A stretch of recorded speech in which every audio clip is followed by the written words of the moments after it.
বিসমিল্লাহির রহমানির রহিম। চতুর্থ শ্রেণীর প্রথম অধ্যায়ের প্রশ্ন এবং অধ্যায় ভিত্তিক আলোচনা শেষে আজ আমরা দ্বিতীয় অধ্যায় উদ্ভিদ ও প্রাণী নিয়ে আলোচনা করব।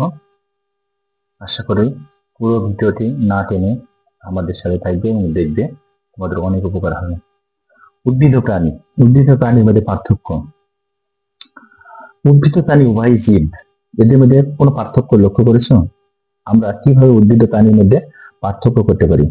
উদ্ভিদ ও প্রাণীর মধ্যে কি কি পার্থক্য রয়েছে এখানে আমরা দেখি। একটা ছক দেওয়া আছে উদ্ভিদ ও প্রাণীর বৈশিষ্ট্য। আমরা জানি যে উদ্ভিদ নিচে দেখানো ছকের মধ্যে খাতা একটি ছক তৈরি করতে বলছে তোমাদের। এটা তোমাদের ধারণা এবং এই সম্পর্কে পরবর্তীতে বিস্তারিত আলোচনা করা হবে। প্রশ্ন হলো কিভাবে শক্তি পাই উদ্ভিদ এবং প্রাণী? উদ্ভিদ কিভাবে শক্তি পায় এবং প্রাণী কিভাবে শক্তি পায়? কি কি অঙ্গ বা অংশ রয়েছে তোমরা নিজেরা দেওয়ার মতন একটু ধারণা করবে, পরবর্তীতে করা হচ্ছে। কিভাবে চলাচল করে উদ্ভিদ, কিভাবে চলাচল করে প্রাণী, কিভাবে চলাচল করে, কিভাবে সাড়া প্রদান করে, আরো কিছু প্রশ্ন এখানে আলোচনা করা হয়েছে। এখানে দেখো একটা ছেলে, তুমি কি উদ্ভিদ এবং প্রাণীর বৈশিষ্ট্যগুলো মনে করতে পারো? চলাচলের জন্য প্রাণীর পা, ডানা বা পাখনা রয়েছে, কিন্তু উদ্ভিদ মূলের সাহায্যে মাটিতে আটকে থাকে। ছেলেদের প্রশ্ন করেছিল এবং এটার একটা উত্তর দিল। আমরা সার সংক্ষেপ পাচ্ছি উদ্ভিদ প্রাণী নানাভাবে একে অপর থেকে ভিন্ন। খাদ্য তৈরিতে দেখো উদ্ভিদ নিজের খাদ্য নিজেই তৈরি করে, প্রাণী নিজের খাদ্য নিজে তৈরি করতে পারে না।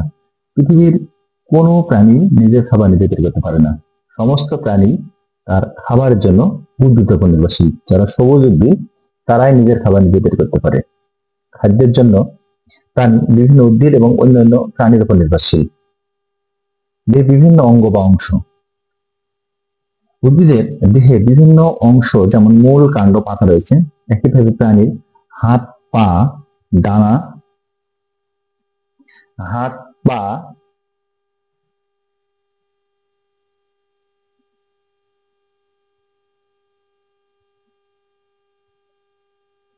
দেখো উদ্ভিদের বিভিন্ন অংশ রয়েছে। তার এইভাবে প্রাণীর হাত, পা, ডানা, পাখনা রয়েছে। প্রাণীর দেহে পশম বা লোম রয়েছে। আবার কিছু প্রাণীর দেহে রয়েছে আঁশ, পালক। অধিকাংশ প্রাণীর চোখ, কান, নাক এবং মুখ রয়েছে, এগুলো তাদের বেঁচে থাকতে সাহায্য করে। এবার দেখো চলন। উদ্ভিদ সাধারণত এক স্থান থেকে অন্য স্থানে মূলের সাহায্যে মাটি আঁকড়ে থাকে। এক জায়গা থেকে অন্য জায়গায় চলাচল করতে পারে না। বেশিরভাগ প্রাণী হাত, পা, ডানা বা পাখনা ব্যবহার করে নিজেরা চলাচল করতে পারে।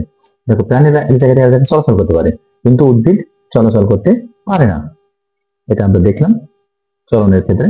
তোমরা জানো এগুলো। প্রাণী চলাচল করতে পারছে, উদ্ভিদ এক জায়গায় আঁকড়ে আছে। পরিবেশে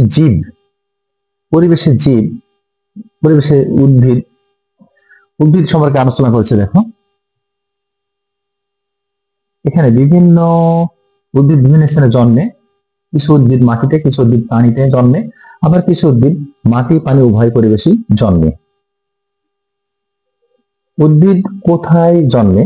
দেখো উদ্ভিদ কোথায় জন্মে, উদ্ভিদের নাম এবং কোথায় দেখেছি। এটা তোমরা কিছু উদ্ভিদের নাম এবং কোথায় দেখেছো সে উদ্ভিদটা, একটা আম গাছ কোথায় দেখেছি, একটা জাম গাছ কোথায় দেখেছি, একটা পানির ভিতরকার উদ্ভিদ কোথায় দেখেছি, সে সম্পর্কে তোমাদের নিজেদের মতন করে এটা একটু করবা। এটা আমাদের তেমন একটা সার সংক্ষেপে দেখো উদ্ভিদ